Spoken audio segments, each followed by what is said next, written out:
Untuk informasi terkini dari Gaza Palestina, pemirsa, kita tanyakan langsung kepada relawan kemanusiaan Mercy, Fikri Rofiul Haq, di Gaza, Palestina. Assalamualaikum Fikri, selamat pagi waktu Jakarta. Kami ingin tanyakan Fikri, hingga hari ini serangan Israel apakah terus terjadi dan memakan korban jiwa di sana, padahal memang hari ini sejumlah negara termasuk Amerika Serikat juga ikut menekan Israel dan mendorong gencatan senjata. Bagaimana Fikri di sana? Ya, Waalaikumsalam warahmatullahi wabarakatuh. Selamat malam waktu Gaza. Memang hari ini sudah memasuki hari ke-178 agresi militer Zionis Israel sejak 7 Oktober lalu dan sudah memasuki hari ke-23 Ramadan pada tahun 2024 ini, dan memang sampai saat ini Israel masih belum menghentikan juga serangan ke berbagai titik yang ada di jalur Gaza. Dan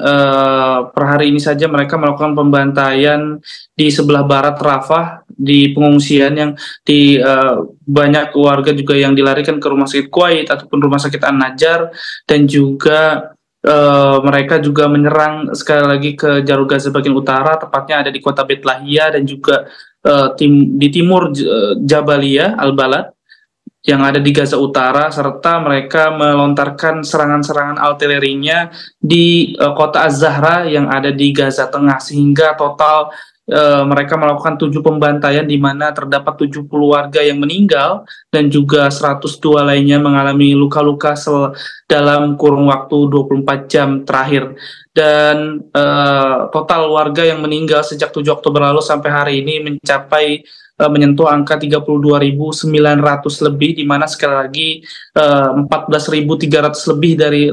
antaranya adalah anak-anak dan juga 9.400 lebih dari kalangan wanita, serta korban luka-luka juga sudah menyentuh angka 75.400 lebih, di mana sekali lagi 73% mereka adalah anak-anak dan juga perempuan. Dan memang beberapa hari lalu di mana Israel melalui serangan udaranya melakukan serangan terhadap konvoi bantuan, di mana dari organisasi World Central Kitchen, konvoi bantuan atau konvoi mobilnya dibom oleh pihak Israel sehingga menewaskan 7 orang, di mana 6 diantaranya adalah warga asing berkewarganegaraan Polandia, Australia, Irlandia, dan juga Inggris, sehingga total korban dari relawan yang bekerja di PBB yang ada di jalur Gaza menyentuh angka 222 warga yang ditargetkan secara langsung oleh pihak Zionis Israel. Dan saat ini juga Direktur Kantor Media Pemerintah Gaza mengatakan bahwa Israel juga melakukan mengeksekusi dan ratusan pengungsi, pasien, dan juga staf medis yang ada di Rumah Sakit Al-Shifa, dan setidaknya mereka membunuh atau mengeksekusi 5 dokter dan juga staf medis yang bekerja di rumah sakit tersebut, sehingga ketika Israel melakukan penarikan mundur atau pengepungan, setelah mereka melakukan pengepungan selama 14 hari berturut-turut atau selama 2 minggu, banyak sekali mayat-mayat yang bergeletakan yang dibiarkan begitu saja, dan banyak juga mayat-mayat yang sudah hancur akibat terlindas dengan alat-alat berat ataupun tank mereka. Dan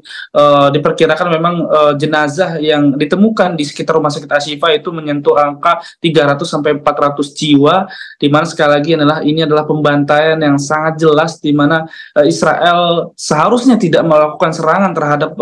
fasilitas umum termasuk rumah sakit yang memang seharusnya dilindungi, dan memang tugasnya rumah sakit adalah untuk menangani pasien-pasien korban, baik korban perang maupun korban yang mengalami penyakit-penyakit menular, karena kita tahu bahwa dari Kemenkes Palestina mengatakan juga lebih dari 700.000 warga terjangkit penyakit menular, sehingga tim medis atau tim dokter kewalahan selama 24 jam mereka harus bertugas merawat korban-korban perang, merawat korban-korban yang terinfeksi virus, karena kita tahu bahwa kondisi di Jalur Gaza belum cukup membaik, bukan hanya saja dari serangan-serangan, namun kondisi di Jalur Gaza benar-benar cukup buruk, di mana tenda-tenda atau tempat tinggal mereka sebenarnya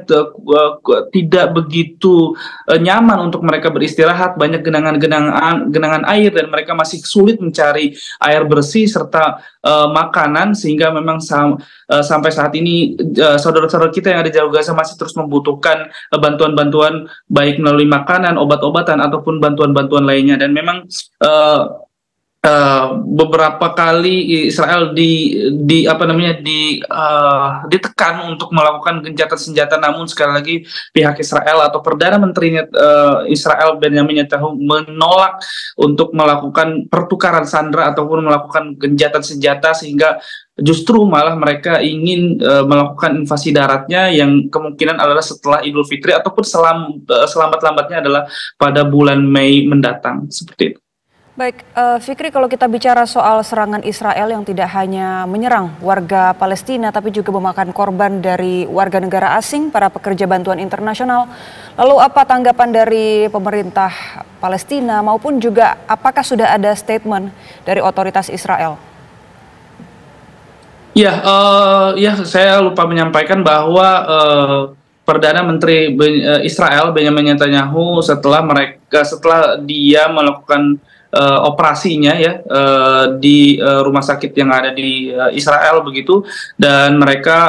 dia membuat statement ataupun membuat video klarifikasi begitu, bahwa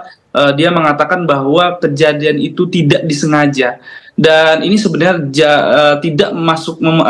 masuk logika ya, di mana memang sebenarnya konvoi bantuan itu sudah jelas, di mana ada tandanya, ada sebuah bendera organisasinya begitu dari World Central Kitchen, namun dengan sengaja Israel melakukan penyerangan melalui udaranya. Saya tidak tahu apakah melalui drone ataupun melalui pesawat jet tempur mereka, namun sekali lagi mereka dengan sengaja membunuh warga yang sedang melakukan bantuan kemanusiaan, yang hanya keseharian mereka adalah membantu masyarakat untuk memberikan konsumsi makanan ataupun minuman buat para pengungsi yang ada di kota Deir Balah ataupun di Jalur Gaza bagian selatan ataupun di Gaza bagian tengah. Namun sekali lagi justru Perdana Menteri Israel Benjamin Netanyahu mengatakan bahwa kejadian itu tidak disengaja, dan sekali lagi itu tidak bisa kita terima statement itu ataupun pernyataan beliau atau pernyataan dia mengenai penyerangan yang dilakukan oleh pihak Israel terhadap warga asing yang ada di Jalur Gaza. Baik, terima kasih Fikri atas informasinya. Kami terus mengirimkan doa untuk saudara-saudara kami yang ada di Palestina. Tetap jaga kesehatan dan keselamatan di sana, Fikri. Terima kasih.